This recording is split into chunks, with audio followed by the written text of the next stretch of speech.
ہم امید کے سلسلے کو وہیں جوڑتے ہیں جہاں پر ہم نے چھوڑا تھا۔ بات دل کے اندر لگ گئی تو غور و فکر کرنا شروع کیا، قرآن کھولا، میرا تذکرہ کہاں ہے؟ قرآن جب پڑھا تو ایک قافلہ گزرا مومنوں کا، ان کے اچھے اعمال کا، کہنے لگے میں ایسا نہیں ہوں۔ ایک اور قافلہ دیکھا، وہ منافقوں کا تھا، کہنے لگے میں ایسا بھی نہیں۔ پھر کافروں کا گروہ آ گیا، کہنے لگے میں ایسا بھی نہیں ہوں۔ مشرکوں کا گروہ آیا، کہنے لگے میں ایسا بھی نہیں ہوں۔ سورۃ توبہ پر پہنچے اور یہ آیت آئی کہ انہوں نے اپنے اچھے اور برے اعمال ملا لیے تو کہنے لگے ہاں میں ایسا ہی ہوں، مجھے اپنے اچھے اعمال پر امید ہے اور برے اعمال کی وجہ سے خوف ہے۔ یہ اللہ تعالیٰ سے امید باندھنا بھی ہے لیکن خوف رکھنا بھی یہ مومن کی کیفیت ہے۔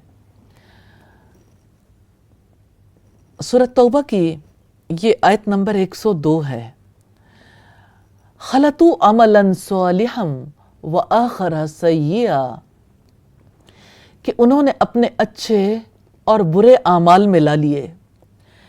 اسی طرح سیدنا انس سے روایت ہے، رسول اللہ صلی اللہ علیہ وسلم نے فرمایا، اے آدم کے بیٹے، اگر تو مجھ سے دنیا بھر کے گناہوں کے ساتھ ملے مگر میرے ساتھ کسی کو شریک نہیں ٹھہرایا، میں بھی دنیا بھر کی بخشش لے کر تیرے ساتھ ملوں گا اور میں پرواہ نہیں کروں گا۔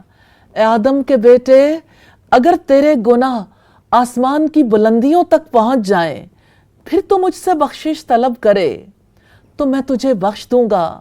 اے آدم کے بیٹے، اگر تو میرے پاس زمین بھر گناہوں کے ساتھ آئے اور تو مجھ سے اس حال میں ملے کہ تو میرے ساتھ کسی کو شریک نہیں کرتا ہوگا تو میں تیرے پاس زمین بھر بخشش لے کر آؤں گا۔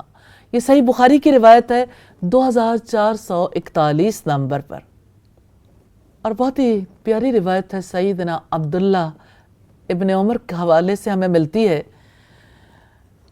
کہ صفوان نے بیان کیا، میں عبداللہ ابن عمر کے ہاتھ میں ہاتھ دیے جا رہا تھا، ایک شخص سامنے آیا، پوچھا رسول کریم آپ نے قیامت میں اللہ اور بندے کے درمیان ہونے والی سرگوشی کے بارے میں رسول کریم سے کیا سنا ہے؟ عبداللہ ابن عمر رضی اللہ تعالیٰ عنہ نے کہا، میں نے رسول اللہ سے سنا، آپ فرماتے تھے اللہ تعالیٰ مومن کو اپنے نزدیک بلا لے گا، اس پر اپنا پردہ ڈال دے گا، اسے چھپا لے گا، اللہ تعالیٰ اس سے فرمائے گا تجھے فلاں گناہ یاد ہے کیا؟ فلاں گناہ تجھے یاد ہے؟ وہ مومن کہے گا ہاں اے میرے پروردگار۔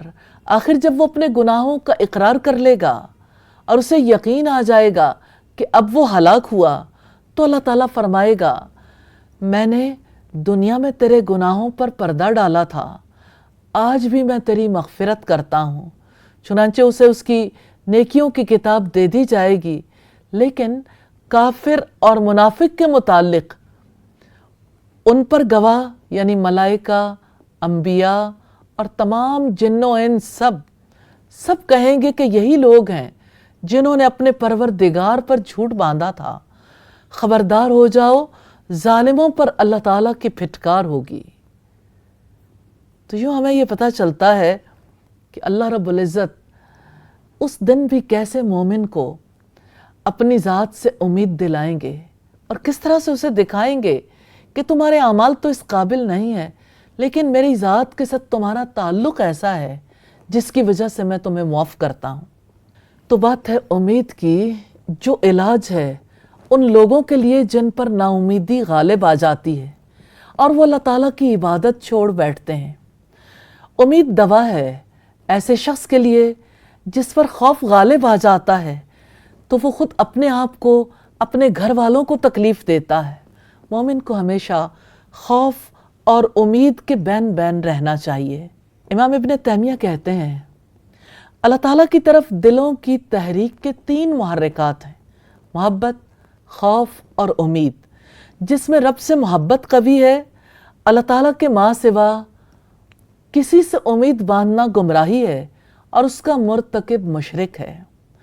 تو یا ارحم الراحمین، سب سے امیدیں ٹوٹ جاتی ہیں، تیری ذات سے باندھی ہوئی امید کبھی نہیں ٹوٹتی۔ تو ہی ہمارا مولا ہے، تو ہی ہمارا مددگار ہے۔ ہمیں اپنی ذات کی قربت نصیب فرمائیے اور ہمیں توفیق دیجیے کہ محبت، امید اور خوف کے درمیان توازن قائم کر سکیں۔ الہی، تیرے حبیب نے دعا سکھائی تھی، اسی دعا پر ہم آج کی نشست کا اختتام کرتے ہیں۔ اللہم رحمتک ارجو، اللہ میں تیری رحمت کا امیدوار ہوں۔ فلا تکلنی الی نفسی طرفۃ عین، مجھے میرے نفس کے حوالے ایک لمحے کے لیے نہ کرنا۔ وَأَصْلِحْ لِي شَأْنِي كُلَّهُ لَا إِلَٰهَ إِلَّا أَنْتَ، میرے حالات کی اصلاح کر دینا، تیرے سوا کوئی معبود نہیں۔ اللہ میں اپنی ذات سے امید باندھنے کی توفیق عطا فرمانا۔ اللہم رحمتک ارجو، اللہ تیری رحمت کی امید ہے۔ الہی تو سب مسلمانوں پر رحم فرما دے، الہی پاکستان پر رحم فرما دے، الہی آپ سے استدعا ہے پوری امت پر رحم فرما دے۔ یا ارحم الراحمین، ہمارے برے حالات کو اچھے حالات سے تبدیل فرما دے۔